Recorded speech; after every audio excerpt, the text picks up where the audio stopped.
चल बोलना। देख मैंने 10 में खरीदी किया था, चल तू साथ में ले ले चल। 5 दूंगा। तू भी क्या याद करेगा, 5 में दे दिया, देख ले ले।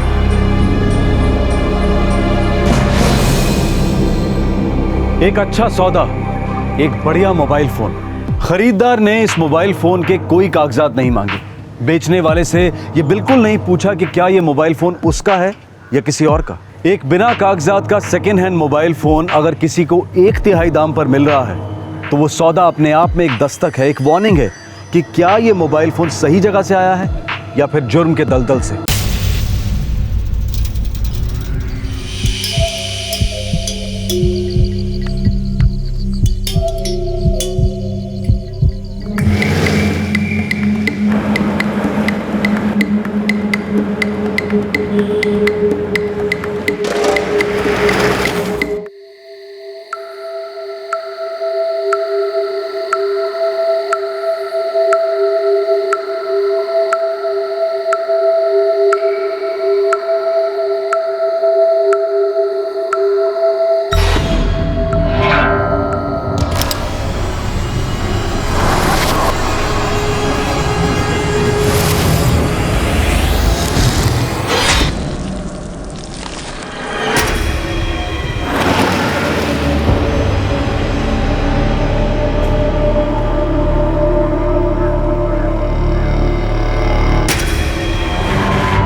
हट जाओ, पीछे आइए, पीछे आइए, हट जाओ, चलिए पीछे पीछे।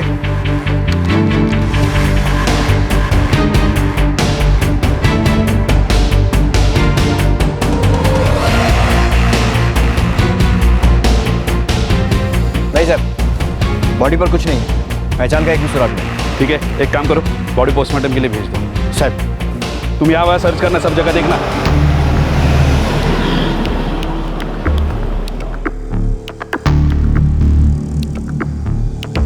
सर मैंने पूरा एरिया छान मारा, कोई भी इस आदमी को नहीं जानता था और मर्डर के बारे में भी किसी को कुछ पता नहीं।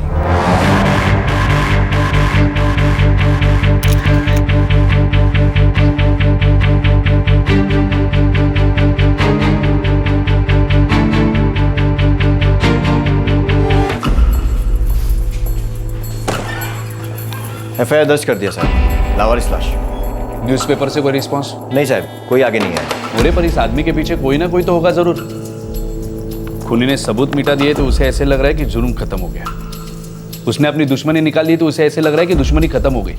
वो गलत सोच रहे हैं। अब वो कानून का दुश्मन है और इस आदमी के परिवार का दुश्मन है जो इसके गायब होने पे परेशान होंगे। मोरे, हमें खूनी को ढूंढ निकालना है।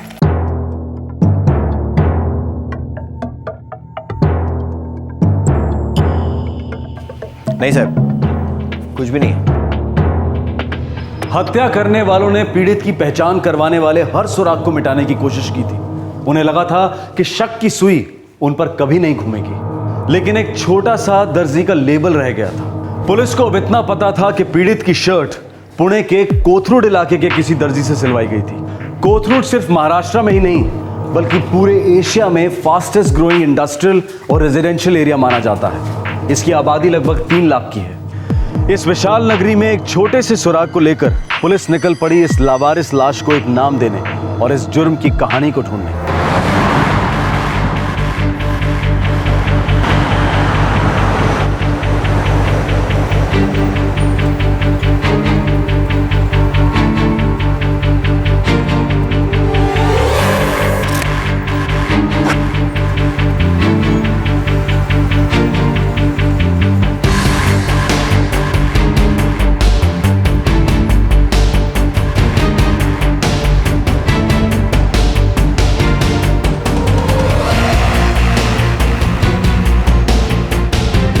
साहब कोथरूड के पूरे इलाके में हर दर्जी की दुकान को ट्रैक करने में न जाने कितने दिन जाएंगे, बहुत सारे आदमी भी लगेंगे। नहीं मोरे, 3-4 दर्जियों से काम चल जाएगा। इस कोथरूड के पूरे एरिया को पहचानो। 3 इलाके हैं, हायर क्लास, मिडिल क्लास और लोअर क्लास। इन सभी एरियो में से एक दो दर्जी की दुकानें ट्रैक करो और सभी को क्वेश्चनिंग के लिए बुलाओ। साहब लेबल पर कोथरूड के अलावा मोहन भी लिखा हुआ है। इसका मतलब या तो इस टेलर का नाम मोहन है या इसकी दुकान का नाम मोहन है। जिन दर्जियों का हम क्वेश्चनिंग के लिए बुलाएंगे उनमें से किसी ना किसी ने तो मोहन टेलर का नाम जरूर सुना होगा। एक चांस लेकर देखते हैं।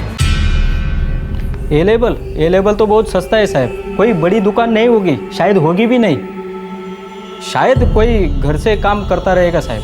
मोहन नाम के किसी टेलर को जानते हो? नहीं साहब।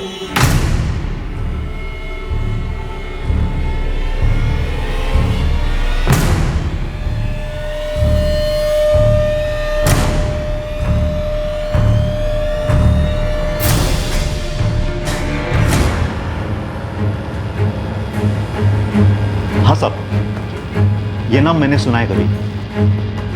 किससे? मेरे पास एक चेतन नाम का कारीगर काम करता था। उसने कहा था उसने किसी मोहन मास्टर के यहाँ काम सीखा था। ये चेतन कहाँ मिलेगा? अभी वो मेरे टच में नहीं है, लेकिन हाँ उसका मोबाइल नंबर है मेरे पास।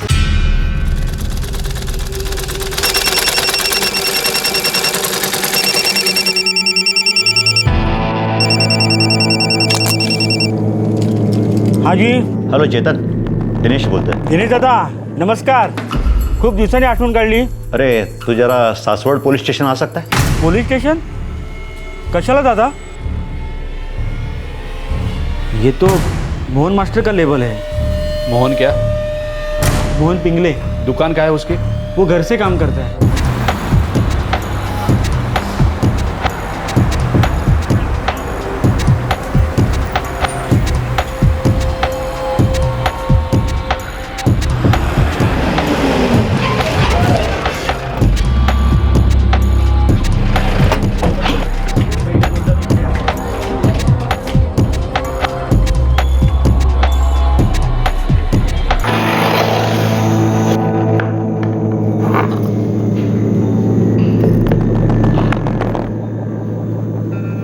हाँ साहब, ये लेबल तो मेरा ही है.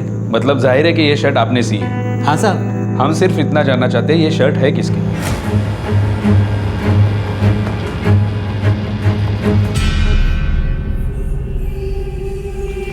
नहीं साहब, ये अपना रोज का ग्राहक नहीं है. होता तो मालूम हो जाता. इसकी डिटेल यहाँ पे होती ना. हाँ, पर ये आपके ग्राहक तो है ना? अब एक बार कभी आया होगा.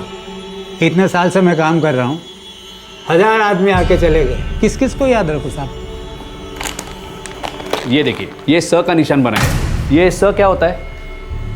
ये स आप ही ने बनाया है? साहब ये मेरा निशान नहीं है. तो फिर ये यहाँ क्या कर रहा है? ज्यादातर ऐसा निशान धोबी बनाते हैं. टेलर का लेबल अपना काम कर गया था, लेकिन कोई खास प्रोग्रेस नहीं हो पाई थी. एक अंधी गली से तहकीकात अब दूसरी अंधी गली में धकेल दी गई. अब पुलिस का सुराग था एक धोबी का निशान. साहब, किसी भी पुलिस स्टेशन में कोई मिसिंग रिपोर्ट नहीं और न्यूज़पेपर के ऐड का भी कोई रिस्पांस नहीं. मुझे लगता है लाश का क्रियाक्रम कर देना चाहिए. शायद ये आदमी इस इलाके का था ही नहीं. शायद ये यहाँ काम करता था या फिर किसी का इंतजार कर रहा था. कुछ तो स्टोरी होगी मोरे, हमें वो ढूंढ निकालनी.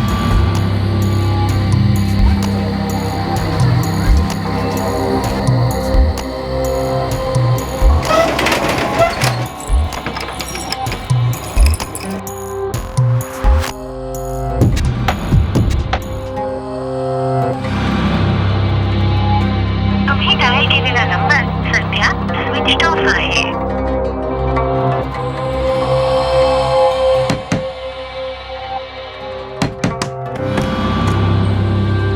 बात हुई क्या? नहीं गाई, अभी फोन भी नहीं लग रहा है. मुझे ना डर लग रहा है मंदार. तेरे बाबा 2 दिन में एक बार तो फोन करते ही है ना रे. अरे दूर का भाड़ा मिला होगा आई.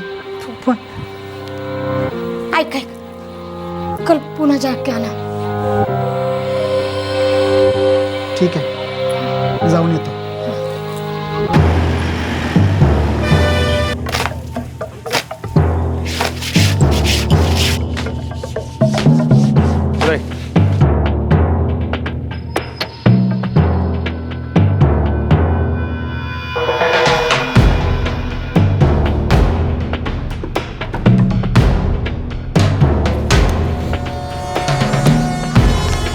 हो दादा, मला सांगा सखाराम कुठे आहे? सखाराम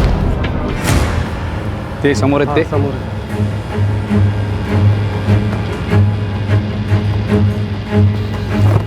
सखाराम. हाँ सर. सखाराम हो, इसको देखो। हो सर, ये कपड़े हमारे इधर आते धोने के लिए। देखो सकारम, जिस आदमी के बदन पर यह कमीज थी ना, उसे मार दिया गया और हम उसकी पहचान करने में लगे। कुछ बता सकते हो? मैं कैसे बता पाऊंगा सब? फिर कौन बता पाएगा? श्याम तावड़े बता पाएगा सर। कौन श्याम तावड़े? उसकी छोटी सी लॉन्ड्री सब, उसके कपड़े यही आते धुलाई के लिए। उसी का ये स का निशान है।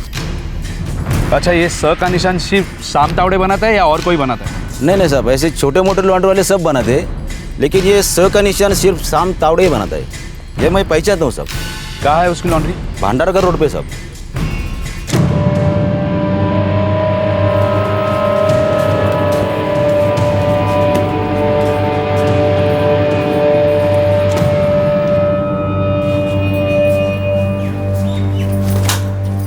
नमस्कार काकू, मी मंदार, रामराव खरड़े का लड़का जो यहाँ रहते। अरे हाँ हाँ, खराड़े बाबू को जानती हूँ मैं। बाबा का फोन नहीं लग रहा है काकू, आप बता सकते कहाँ गए होंगे? नहीं रे, अरे 2 दिन से मैंने भी देखा नहीं है उनको। कहीं पुणे के बाहर का भाड़ा लग गया होगा। आ जाएंगे, टेंशन नको घेऊस। आएंगे तो बताएंगे आप फोन करने को। हाँ, तू टेंशन घेऊ नकोस रे पोरा, येतील तुझे बाबा।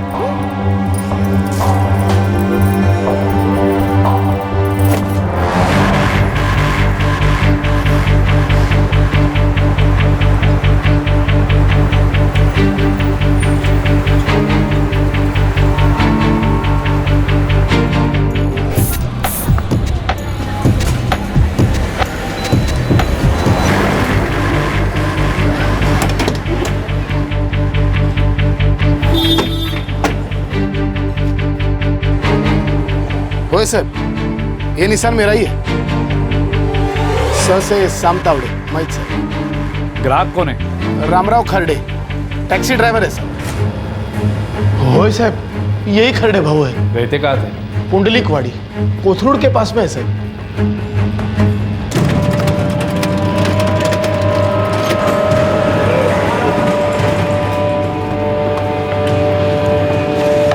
या सर।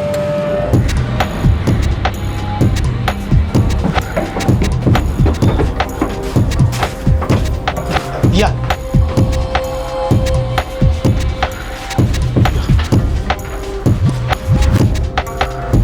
साहब, ये रहा उसका घर।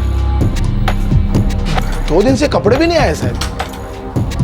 पड़ोस में पूछते साहब।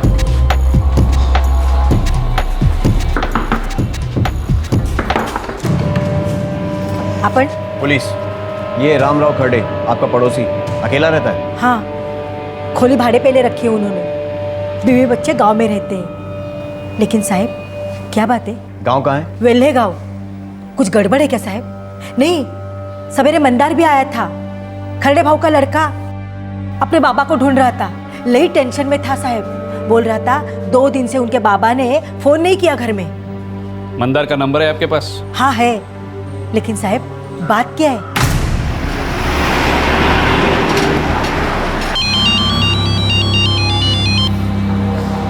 हेलो। हेलो, मंदार खरडे? हाँ बोलते हैं। हाँ, PSI मोरे बोल रहा हूँ, सासोड़ पुलिस स्टेशन से। सुनो, एक काम करो, तुम ताबड़तोड़ पुणे लौटाओ। क्यों सर, क्या बात है? वो तुम्हारे बाबा रामराव खरडे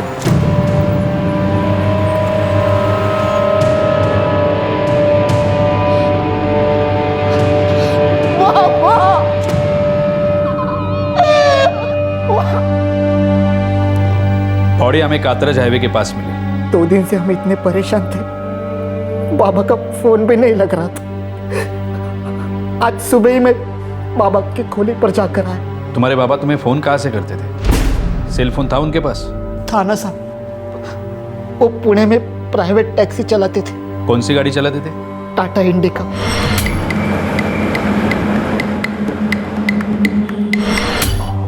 एक साल पहले ही उन्होंने यहाँ पुंडलिकवाड़ी में किराए से खोली ली थी।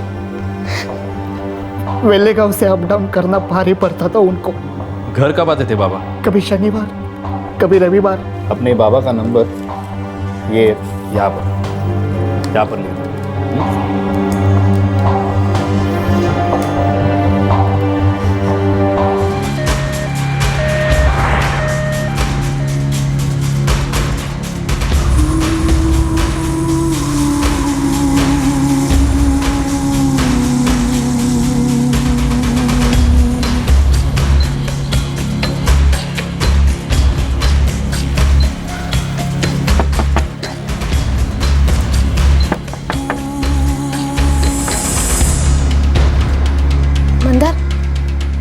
बाबा से?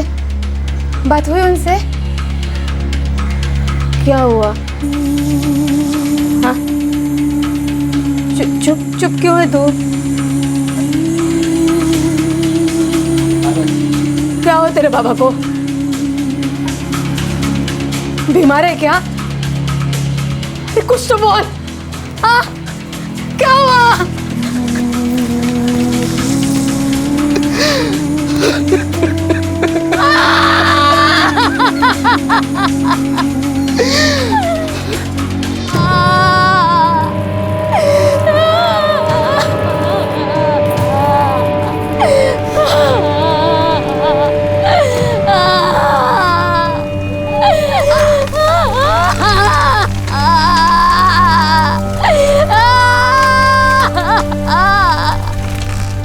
चार दिनों में पुणे पुलिस ने एक लावारिस लाश की आइडेंटिटी को ढूंढ निकाला, जो लगभग बिना किसी सुराग के पुणे के पास हाईवे पर पाई गई थी। पर इस बात की कोई खबर नहीं थी कि इस बुजुर्ग प्राइवेट टैक्सी ड्राइवर की हत्या क्यों हुई होगी और किसने की होगी। कौन है तो कुतरा? किसने मारा तेरे बाबा को? पता नहीं आई, पुलिस ढूंढ रही है। बाबा की टैक्सी भी अभी तक मिली नहीं है उन्हें। बाबा की लाश उन्हें कातरज हाईवे के पास से मिली। कुछ गड़बड़ होती तो बताते मुझे। कुछ बताया नहीं, कुछ नहीं।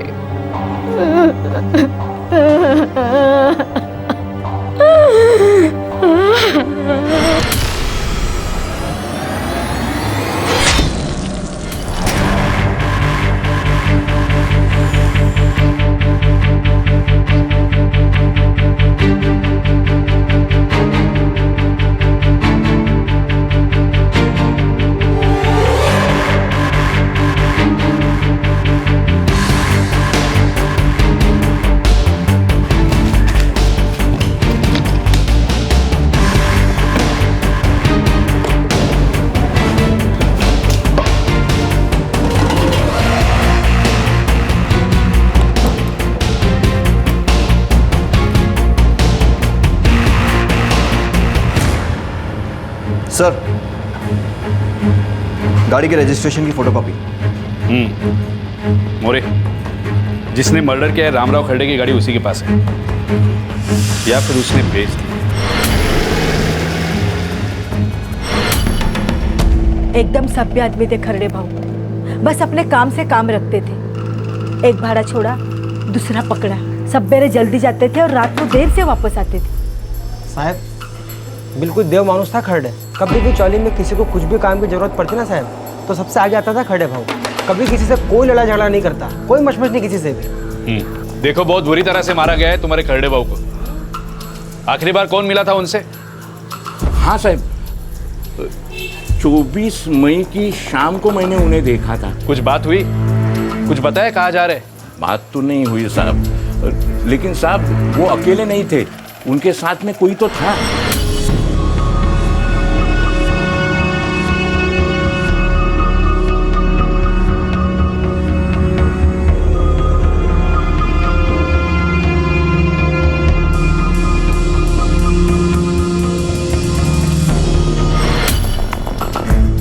कौन था उनके साथ? माहित नहीं साहब, पहली बार देखा था। शायद उनका कोई कस्टमर होगा।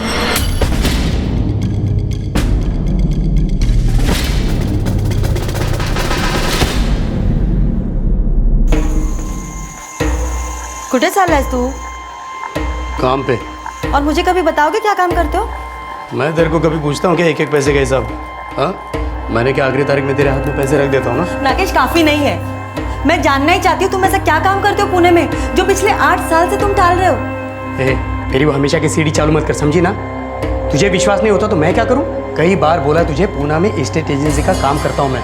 ग्राहक है वहाँ पर, मिलने आना जाना पड़ता है, समझी? पक पक पक पक पक पक, फालतू नहीं हूँ मैं, समझी ना? नागेश, नागेश, अंधी बहरी नहीं हूँ मैं और गूंगी भी नहीं। एक ना एक दिन तुम्हारा झूठ जरूर पकड़ लूंगी। हे बक, वो वाली बात पे हम कब के मिट्टी डाल चुके हैं। एक बार बोला ना, नहीं होगा तो नहीं होगा। बार बार मुझे सुना के धमकी मत दे, कभी दिमाग सटक गया ना।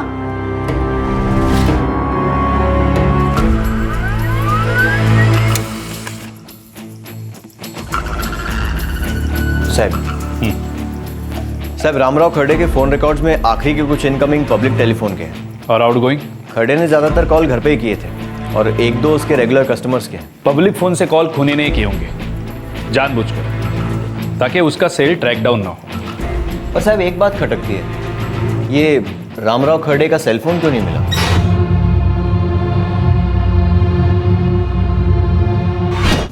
खूनी ले गया होगा साथ में।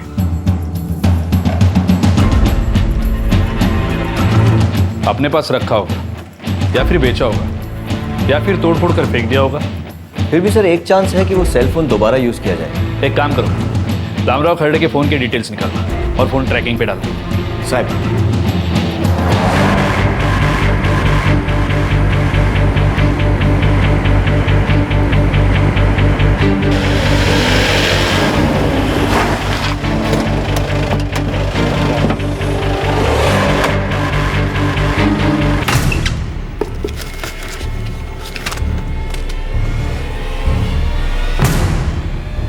पापा ने 1 साल पहले ही वो मोबाइल खरीदा था। मुझे नहीं लगता उसके कागजात यहाँ घर पे होंगे। उनकी पुणे की खोली में भी नहीं थे, कहीं तो होने चाहिए। नहीं सर, यहाँ है। यही है। थैंक यू, इससे बड़ी हेल्प होगी।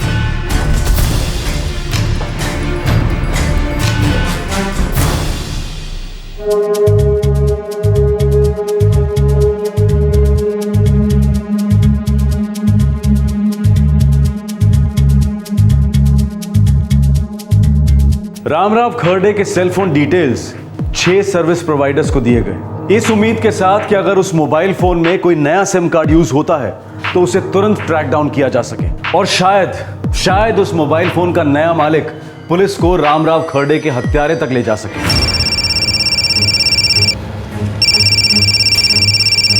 पीआई बाग सासवड़ पुलिस स्टेशन। सर मैं डाटा प्रोटोन से रश्मि बोल रही हूँ। आपने एक इंस्ट्रूमेंट ट्रैकिंग पर डालने की रिक्वेस्ट की थी। करेक्ट सर वो सेल फोन हमारे एक सिम कार्ड के साथ 26 मई को एक्टिवेट हुआ है। अच्छा 26 मई।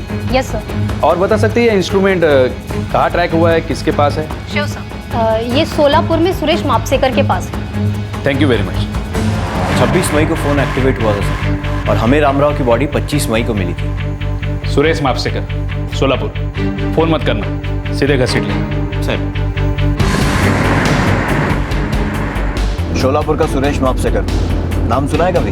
नहीं सर, मैं किसी सुरेश मापसेकर को नहीं जानता, सच में नहीं जानता।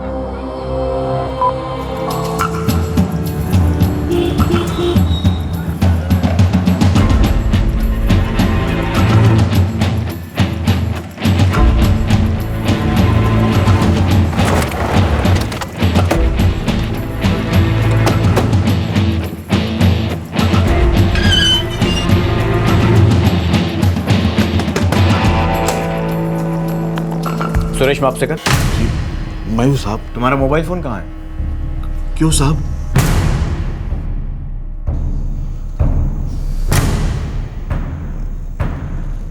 नहीं पहचानता साहब। मैं बताता हूँ, ये रामराव खर्डे है, उम्र 56 साल, पुणे में टैक्सी ड्राइवर थे, जिसे तूने 24 मई को मार डाला और लाश कातरज हाईवे के पास फेंक दी। आई शपथ साहब, जब मैं इन्हें जानता नहीं तो मारूंगा क्यों साहब? जानते नहीं, मारा भी नहीं, तो फिर मुझे एक बात बताओ मापसेकर, ये रामराव खर्डे का मोबाइल तुम्हारे पास क्या कर रहा है? आई शपथ साहब, मुझे नहीं मालूम कि ये मोबाइल पहले किसका था। मैंने तो इसे सेकंड हैंड में खरीदा। किससे खरीदा? एक प्रताप कामले है। कौन प्रताप कामले? मेरे घर के पास ही रहता है, थोड़ी जान पहचान है बस, सब और कुछ नहीं।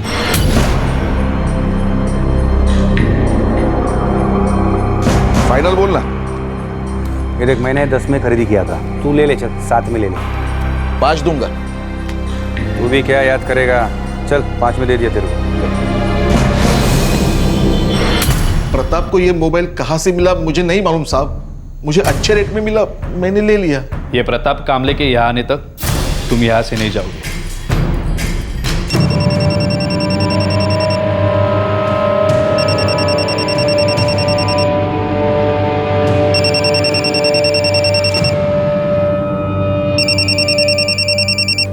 हेलो प्रताप कामले। प्रताप कामले? हाँ, प्रताप कामले। एक नया नाम उभरा है इस केस में, कभी सुना है? नहीं तो सर। ठीक है।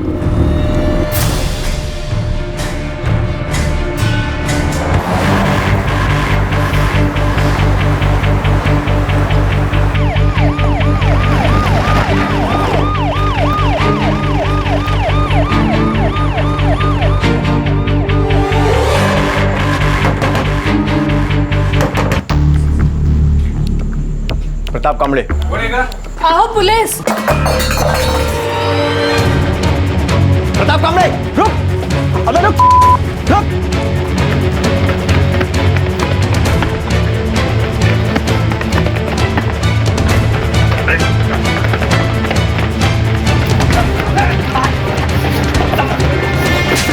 मैंने कुछ नहीं किया था, मैं बताता हूँ, मैंने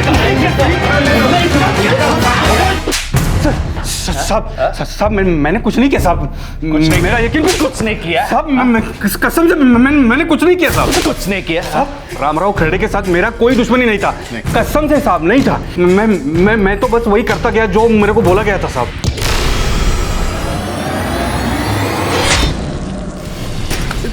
प्रताप कामले, मुझे बता, रामराव खरड़े की सुपारी तुझे किसने दी? बता। साहब नागेश भोसले, वो रामराव खरड़े की हत्या करना चाहता था साहब।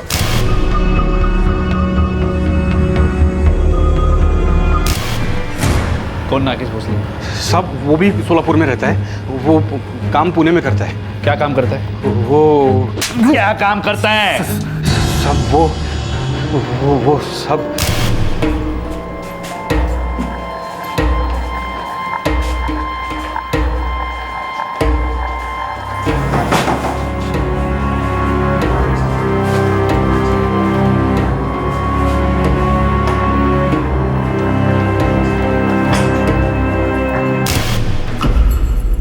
दलाल है। रामराव खरड़े का नागेश से क्या लेना देना था? पता नहीं साहब, वो नागेश मेरा दोस्त है, वो मुझे बोला एक गेम बजाना है, आजा, तो मैं गया साहब। नागेश का नंबर दे। तुम्ही डायल केलेला नंबर सध्या स्विच ऑफ आहे। बता नागेश किधर है? साहब इधर का मुझे मालूम नहीं है साहब, लेकिन उसका सोलापुर का घर मेरे को पता है। सोलापुर?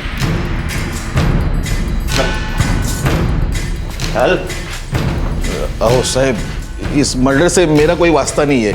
मैंने तो सिर्फ वो मोबाइल सेकंड हैंड में खरीदा था। इस सब के बारे में मैं कुछ नहीं जानता। मुझे लगा कि वो मोबाइल प्रताप का होगा। ये आगे के लिए दस्तक है, पूरी इंक्वायरी करने के बाद चीजें खरीदना। चल। ये तो सर। चल।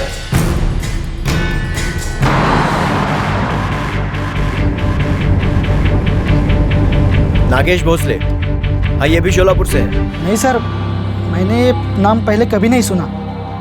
और ये ऐसे अजीब अजीब नाम कहाँ से और क्यों आ रही है बाबा के केस में? तेरे बाबा खाली टैक्सी चलाते थे या किसी लफड़ेबाजी में भी थे? लफड़ेबाजी? क्या मतलब साहब? ये नागेश भोसले दलाल है लड़कियों का। ऐसा मैं कब बोलूं साहब?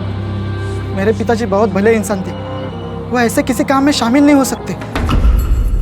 नहीं साहब। ये नागेश भोसले का नंबर ट्रैकिंग पे डाल दो। हो साहब। मैं कब से सोच रहा हूँ कि एक कॉल गर्ल दलाल और इस सीधे साधे टैक्सी ड्राइवर के बीच में क्या कनेक्शन है। साहब चाल में खरड़े के बारे में सब लोग अच्छा ही बोल रहे थे, ना किसी ने कुछ अजीब देखा और ना कुछ अजीब सुना। हाँ, पर इसका मतलब ये तो नहीं ना मोरे कि कुछ अजीब हो ही नहीं रहा था।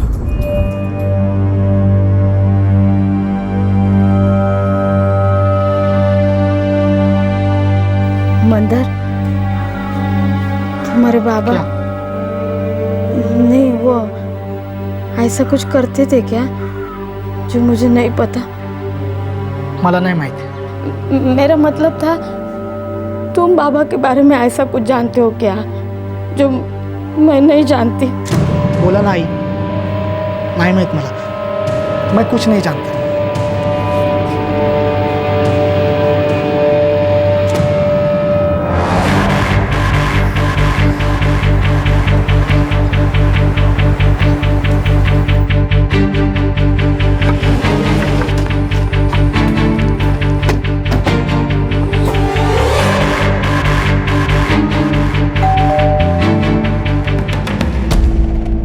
मला खरंच नाही माहिती सर, मेरे पति पूना में ही है, यहाँ नहीं है। पूना में कहा? पता नहीं। और अगर आपको पता चले तो मुझे भी बता देना, और ये भी बता दीजिएगा कि वो काम क्या करते हैं। पति है आपके? तो क्या सब पति अपनी पत्नियों को सब कुछ बताते हैं? 8 साल हुए आपकी शादी को। साल गुजरने से दूरियां कम नहीं होती, अक्सर बढ़ जाती है। सर मैं सच कह रही हूँ, मुझे मेरे पति के बारे में कुछ नहीं पता। नागेश भोसले लड़कियों का धंधा करता है। क्या? रामराव खड़े नाम के एक टैक्सी ड्राइवर का आपके पति ने मर्डर किया है।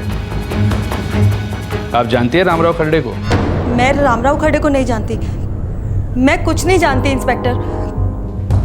हो सकता है कि आप कुछ नहीं जानती हो, या फिर यह भी हो सकता है कि आप सब कुछ जानती हो।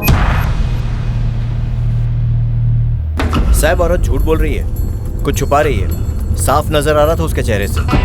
आपने देखा रामराव खड़े का नाम सुनते ही कैसे फेस चेंज हो गया था उसका। एक काम करो, इस औरत का नंबर ट्रैकिंग पे डाल दो। साहब ऐसा लगता है नागेश भोसले कोई और नंबर इस्तेमाल कर रहा है।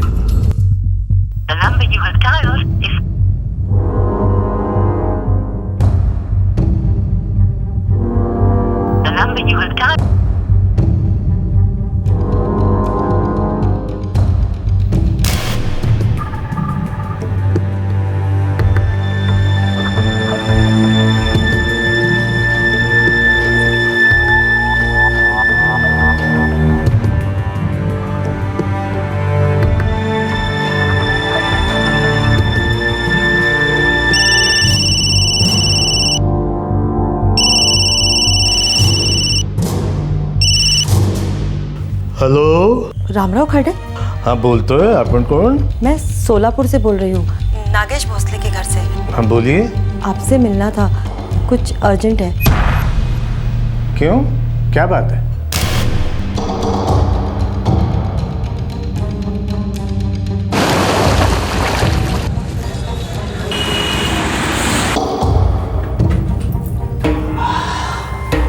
मत जाओ ना।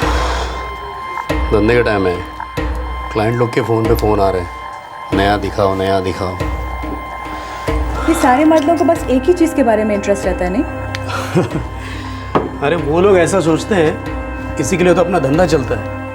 हाँ मेरी जलेबी, चल चलने दी, मुझे लेट हो गया है।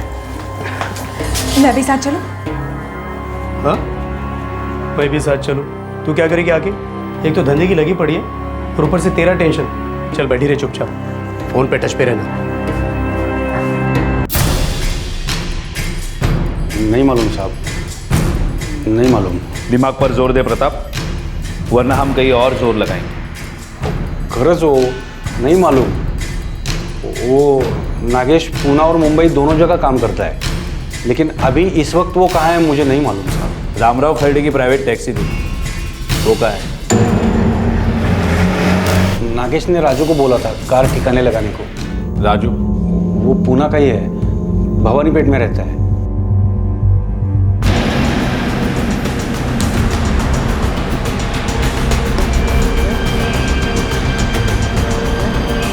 चल साहब, मैंने कुछ नहीं किया, मैं सच बोल रहा हूँ साहब। साहब मुझे कुछ मालूम नहीं साहब, नहीं किया साहब। साहब कुछ नहीं किया मैंने साहब। गाड़ी छोड़कर कहाँ भाग गया था?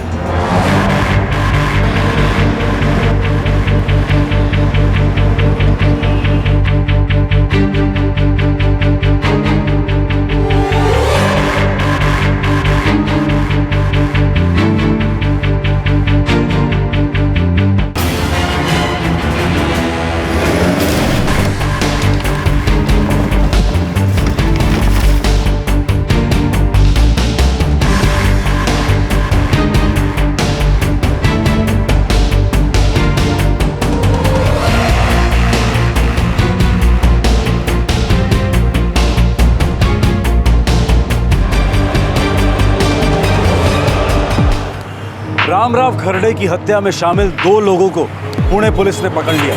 रामराव की टैक्सी भी मिल गई और कत्ल में इस्तेमाल किया गया चाकू भी बरामद कर लिया गया। लेकिन रामराव खरड़े की हत्या का कारण, वो राज सिर्फ एक ही आदमी जानता था। वो इस केस का मुख्य अपराधी नागेश भोसले था, जो अब तक पुलिस के हाथ नहीं लगा था, और उसे पकड़े बिना ये केस अधूरा ही रहता। साहब ये नागेश भोसले कोई बहुत बड़ा खिलाड़ी नहीं है, लेकिन छोटा भी नहीं है।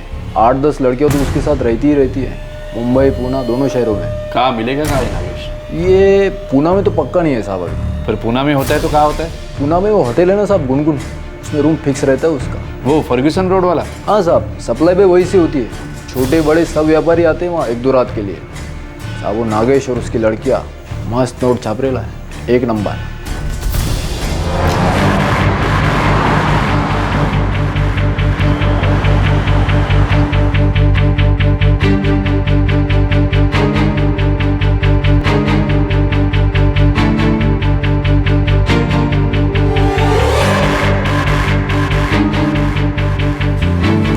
Welcome sir, how can I help you? देखिए, आपको किसी ने गलत खबर दी है। हमारे यहाँ ये सब नहीं होता। पक्का आपको गलत टिप मिली है। देख भाई मैनेजर, अगर तूने हमें नागेश भोसले नहीं दिया तो एक बात तो पक्की है, ये तेरा होटल कबाड़ खाना बन जाएगा और तुझे हम नागेश भोसले बनाकर किसी अंधी गली में ठोक देंगे। मंजूर है? वो नागेश? वो नागेश क्या? वो यहाँ आने वाला है। कब?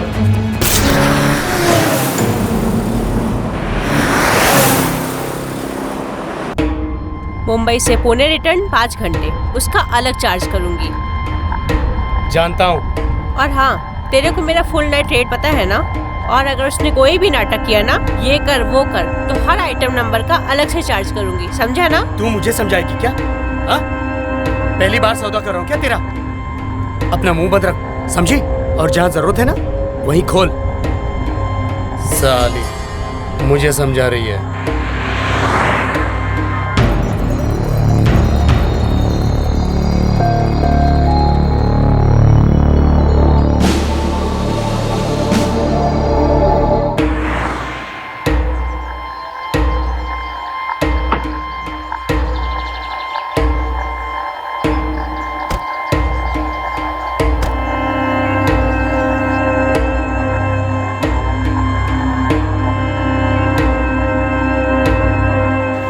Excuse me, 405। जी सर।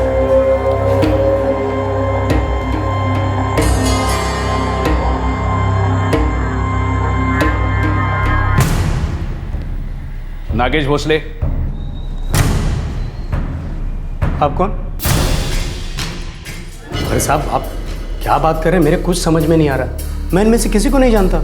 कौन प्रताप कामले, कौन राजू टकलिया, कौन रामराव खड़े? सच में? हाँ साहब। पर इन तीनों के नाम तो तुम ऐसे ले रहे हो जैसे ये तुम्हारे लंगोटिया यार है। और हम में से किसी ने तुम्हें ये नहीं बताया कि राजू का पूरा नाम राजू टकले है। तो फिर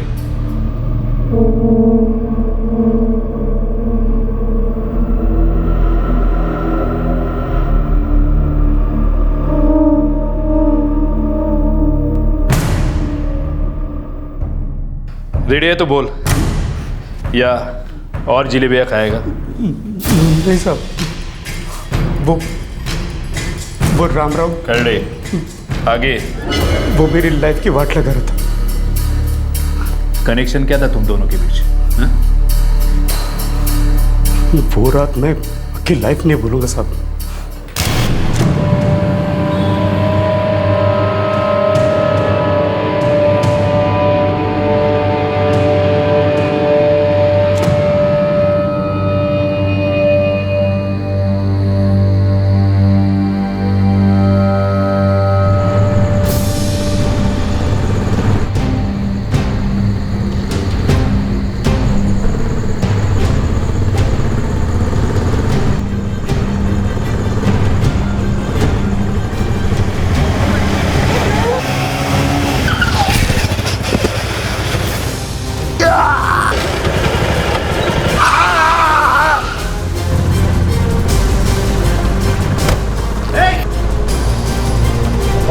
अब ठीक तो है? आई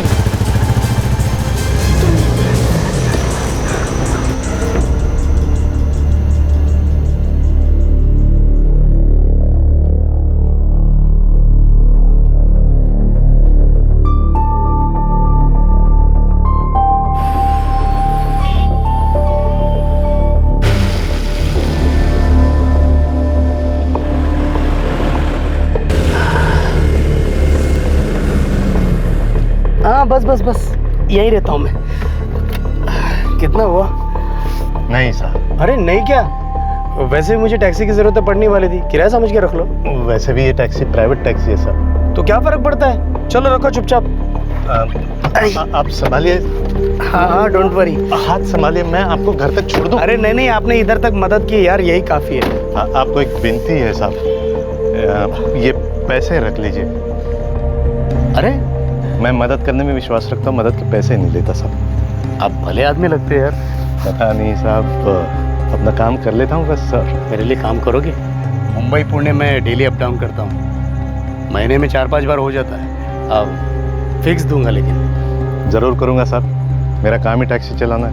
बस आप पहले ठीक हो जाइए। नागेश भोसले। रामराव करड़े साहब। एक रात ने दो अजनबियों को इंसानियत और मदद की डोर से बांध दिया। रामराव ने घायल नागेश को सही सलामत घर पहुंचाया और नागेश ने उसे रेगुलर काम दिया, जिसके रामराव को अच्छे पैसे मिलते थे। फर्स्ट क्लास दोस्ती की स्टोरी में ये खून खराबा क्यों हुआ नागेश? फर्स्ट क्लास तो रामराव की लाइफ हो गई थी साहब। मैं उसे हर दूसरे दिन मुंबई पुणे का अप डाउन भाड़ा दे रहा था, माला माल हो रहा था साहब।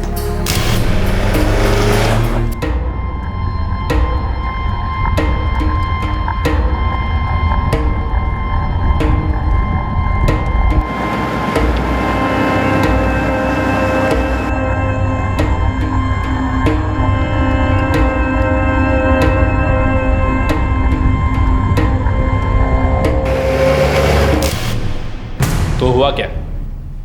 उसे तुम्हारे गैर कानूनी धंधे के बारे में पता चला और वो तुम्हें ब्लैकमेल करने लगा, राइट? नहीं, वो मेरी लाइफ की वाट लगा रहा था। वो कैसे?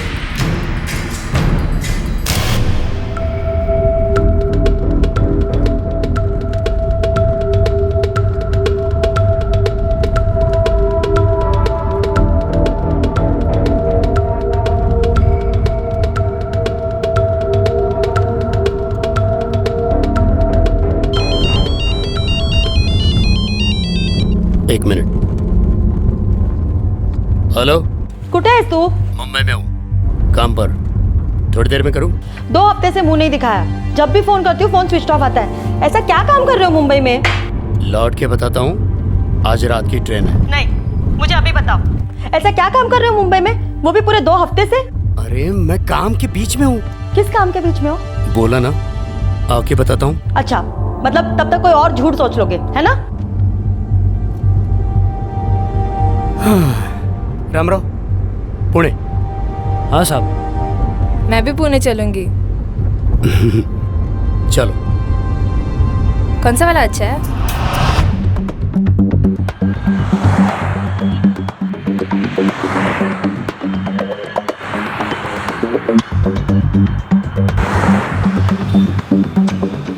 सोलापुर जाना पड़ेगा मुझे। तो पुणे कब लौटोगे? आज रात? नहीं, आज रात तो उसके साथ रहोगे ना, लेकिन कल सुबह जरूर आ जाना, ओके? कल सुबह नहीं, परसों। परसों क्यों? मैं यहाँ पर अकेली बोर हो जाऊंगी। और मैं वहाँ तड़पूंगा अकेला, उसका क्या? सोनू, बीवी के साथ में रहूंगा ना, तो मेरे माइंड में तो ही रहती है, समझी? सच्ची? जल्दी आना, ओके? ठीक है। रामराव, सोलापुर। जहाँ बोलेंगे वहाँ साहब। चल आइए।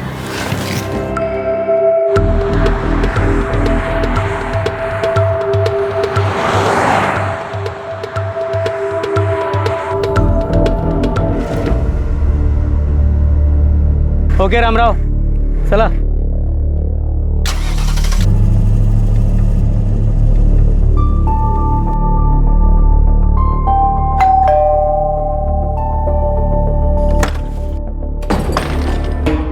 आ गए तुम?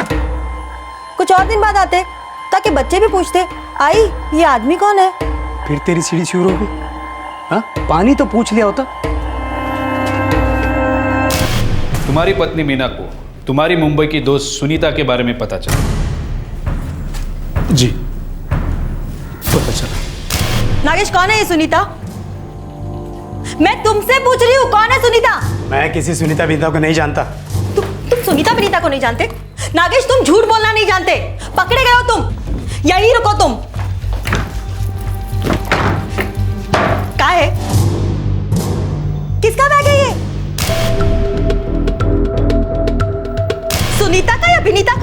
और ये नागेश, हाँ किसका फोटो है ये?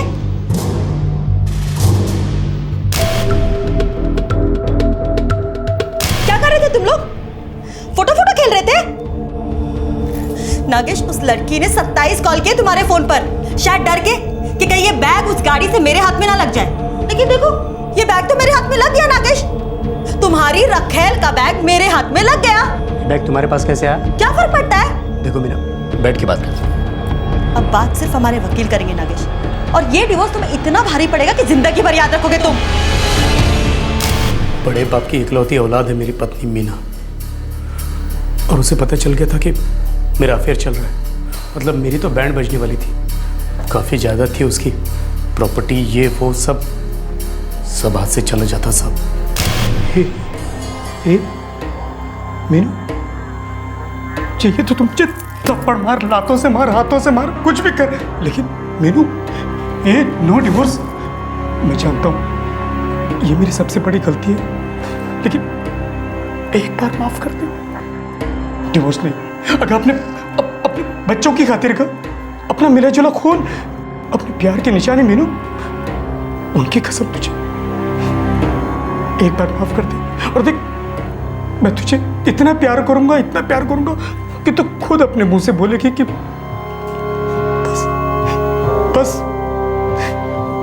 एक बार माफ कर दे मीनू।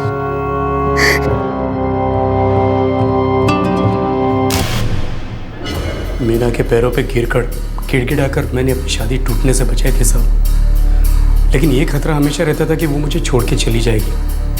वो छोटी छोटी बात पर पुरानी बात को खो रहती थी।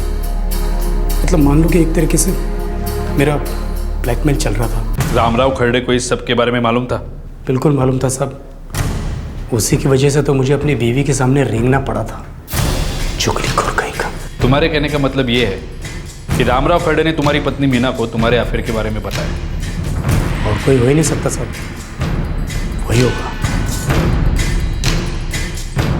नागेश भोसले ने यह अनुमान लगा लिया था कि रामराव खरड़े ने मीना के सामने उसके अफेयर का भांडा फोड़ दिया था, लेकिन यह सच से कोसों दूर था। मीना जी, आपके पति के अफेयर के बारे में आपको रामराव खरड़े ने बताया?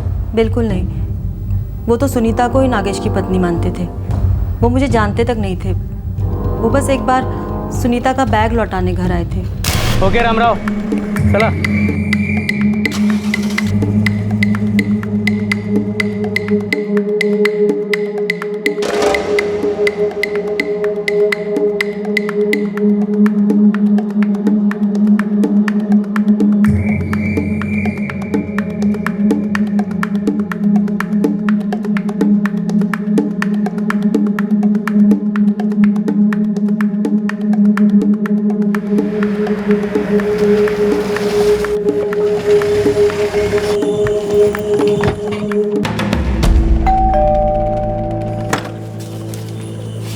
जी नमस्कार। नमस्ते। मैं नागेश जी का ड्राइवर रामराव खरड़े। वो उनकी मिसेस गाड़ी में बैग भूल गई मैडम।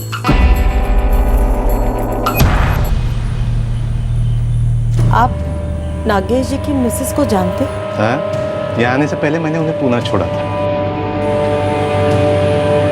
अब ठीक है, मैं ये बैग उन्हें दे दूंगी। ठीक है, नमस्कार।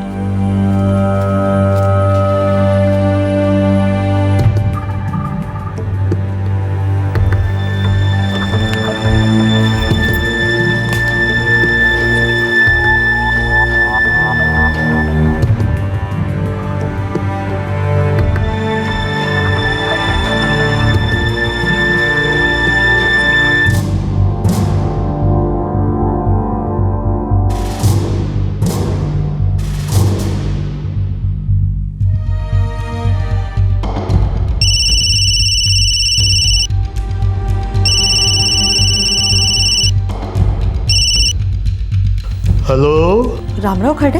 हाँ बोलते हो, अपन कौन? मैं सोलापुर से बोल रही हूँ, नागेश भोसले के घर से। हाँ बोलिए। आपसे मिलना था, कुछ अर्जेंट है। क्यों, क्या बात है? बस यूं ही, लेकिन आप ये बात नागेश को मत बताइएगा।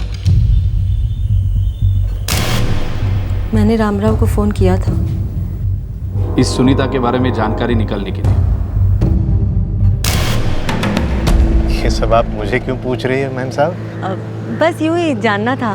देखिए मैम साहब, नागेश जी ने एक बार मुझे उनकी पत्नी सुनीता जी से मुलाकात करवाई थी। वो मुंबई में रहती हैं और मैं नागेश जी को हर तीसरे दिन पुणे से मुंबई ले जाता हूँ। अच्छा, तो नागेश जी की पत्नी सुनीता जी मुंबई में रहती है। एक बात बताइए खड़े भाऊ, ये नागेश जी पुणे में करते क्या है और मुंबई में सुनीता जी को ही मिलने जाते हैं या कोई और काम भी है वहाँ पर उनका? पता नहीं मैम साहब, मैं ड्राइवर हूँ, गाड़ी चलाता हूँ साहब की।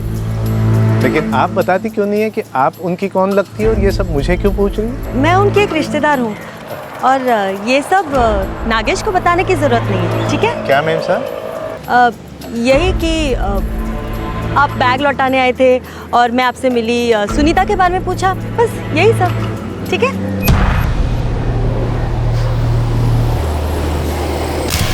और तुमने तुम्हारे सारे गुस्से का निशाना उस गरीब रामराव खरड़े को बनाया जिसे कुछ मालूम ही नहीं था। सब कुछ मालूम था उसको।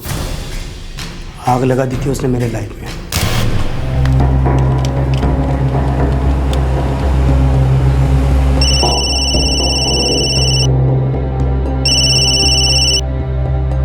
नमस्कार साहब। रामराव, आज रात को सातारा। कितने बजे आऊँ आपके घर पिकअप करने साहब? अरे नहीं, इतना टाइम नहीं है अपने पास। 1 घंटे में निकलना है अपने को। एक काम करता हूँ, मैं आता हूँ तेरे इधर, साथ में निकलते हैं। ठीक है साहब, मैं तैयार हूँ। ओके चल। फुल काम कर देना सालों का। ये नागेश बाबू पूछ सकता हूँ क्यों? मत पूछ, बस इतना समझ ले, काम करना और खिसक लेना, समझा? ठीक है। मैं तुम दोनों को हाईवे से पिकअप करूँगा, कातरज के रास्ते से। हम वहाँ रेडी रहेंगे।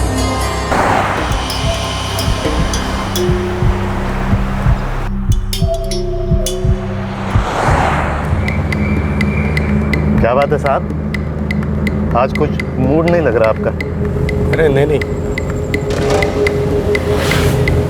रामराव जरा आगे लेफ्ट में रोक देना, मेरे 2 बंदे आ रहे हैं। जी साहब।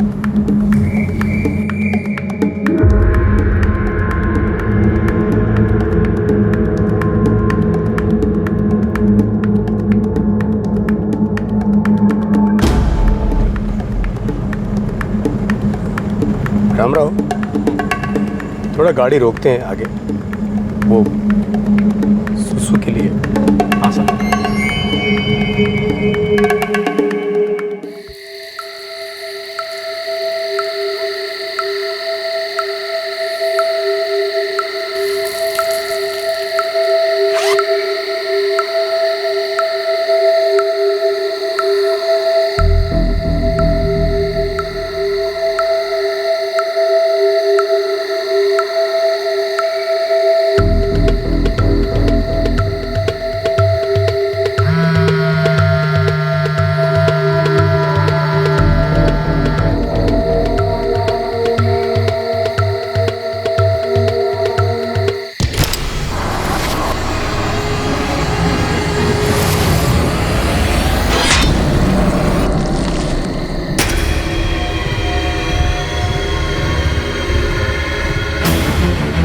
तुम्हारे लाइफ की वाट तुमने और सिर्फ तुमने लगाई है नागेश भोसले, और उन दोनों की भी।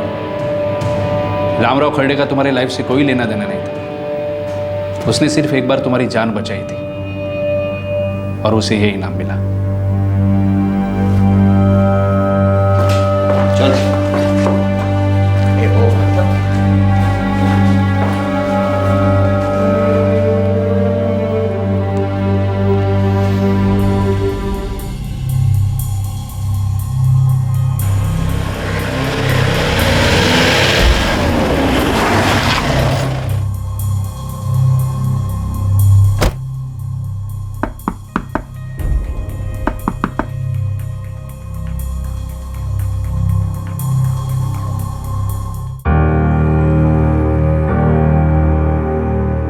सभी खूनी पकड़े गए। आपके पति भले आदमी थे, उन पे कोई दाग नहीं है। फिर क्यों मारा मेरे बाबा को? नागेश भोसले का शक, उसका डर और उसके गीड ने तुम्हारे बाबा की बलि ली मंदार। पर अब नागेश भोसले उसकी कीमत चुकाएगा।